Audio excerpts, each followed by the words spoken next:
Apa hukum demo? Apa sebabnya orang-orang demo kepada presiden? Nggak puas. Dia demo karena nggak puas. Cuman itu doang kok cengeng. Ingat ikhwan, antum baca sejarah fitnatu khalqil Quran di zamannya Imam Ahmad bin Hambal. Fitnah orang-orang kaum muslimin dipaksa semuanya untuk mengatakan Al-Quran adalah makhluk. Siapa yang tidak mengatakan Al-Quran adalah makhluk akan kami penjara, bahkan kami bunuh. Semua ahlus sunnah wal jamaah dipaksa hari itu. Dan orang-orang pun terpaksa mengucapkan Al-Quran adalah makhluk, tapi hati dia mengingkari. Kecuali Imam Ahmad bin Hambal. Ditangkap, dicambuk. Antum pernah dicambuk sama presiden? Gak pernah kita dicambuk sama presiden kita. Kita pernah diambil harta oleh presiden kita? Gak pernah. Presiden kita dolim sama dalam hal apa? Mungkin dia gak adil, itu wajar karena masyarakat kita juga gak adil. Yang antum lihat sekarang pemimpin antum itulah cerminan antum sendiri. Kita menginginkan pemimpin kita adil, pemimpin kita tidak berbuat curang. Berapa banyak mahasiswi dan mahasiswa yang nyontek ketika ujian.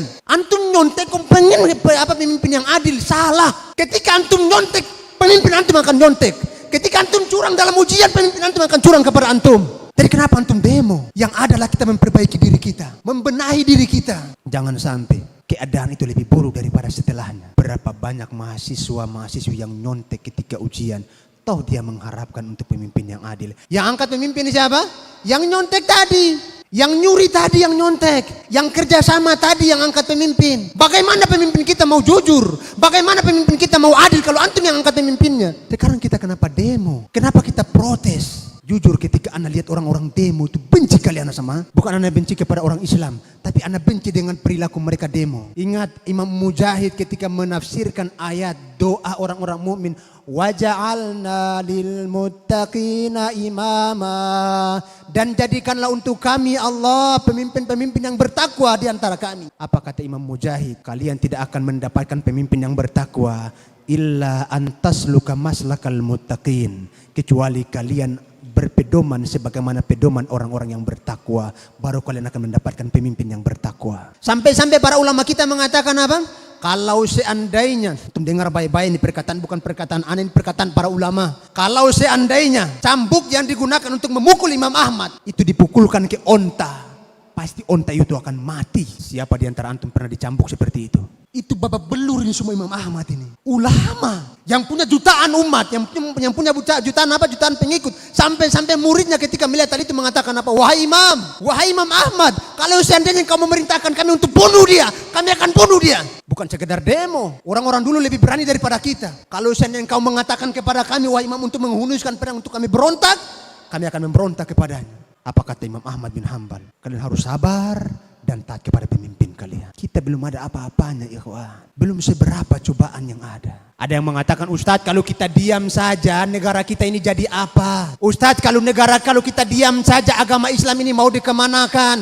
Dulu pertanyaan ini pernah ditanyakan kepada Nabi. Salah seorang sahabat bertanya, ya Rasulullah, ketika dikatakan oleh Nabi akan datang di akhir nanti, di zaman-zaman setelahku nanti, para orang-orang yang berjasad manusia tapi berhati syaitan, pemimpin-pemimpin yang zalim kepada rakyatnya, yang tidak berbuat adil kepada rakyatnya. Apa kata Nabi Muhammad SAW?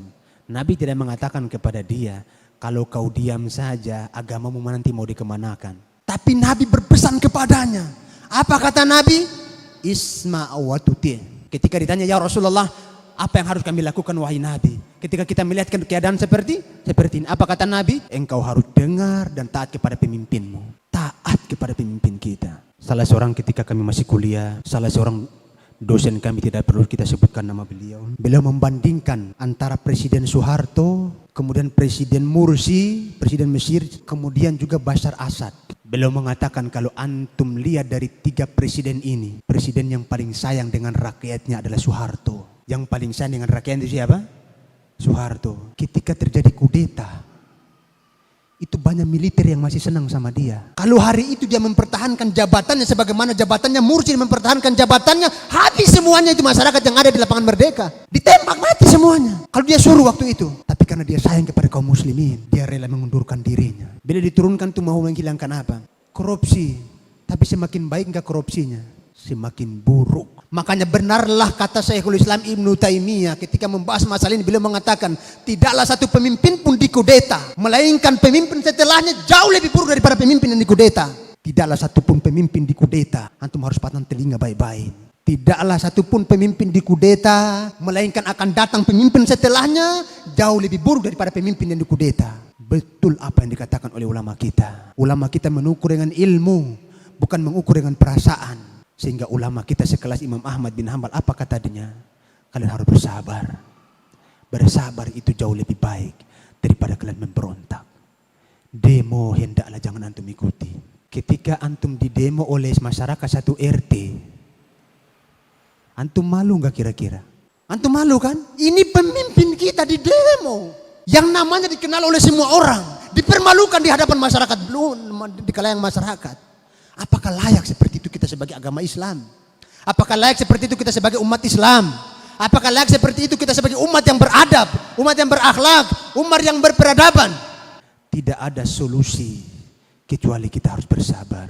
Tidak ada jalan yang lebih selamat kecuali mengamalkan wasiat Nabi. Isma' wa tuti'. Wa in daraba dhahraka wa akhadha malak. Engkau tetap dengar kepada pemimpinmu dan taat kepada pemimpinmu meskipun dia memukul pundakmu dan mengambil hartamu.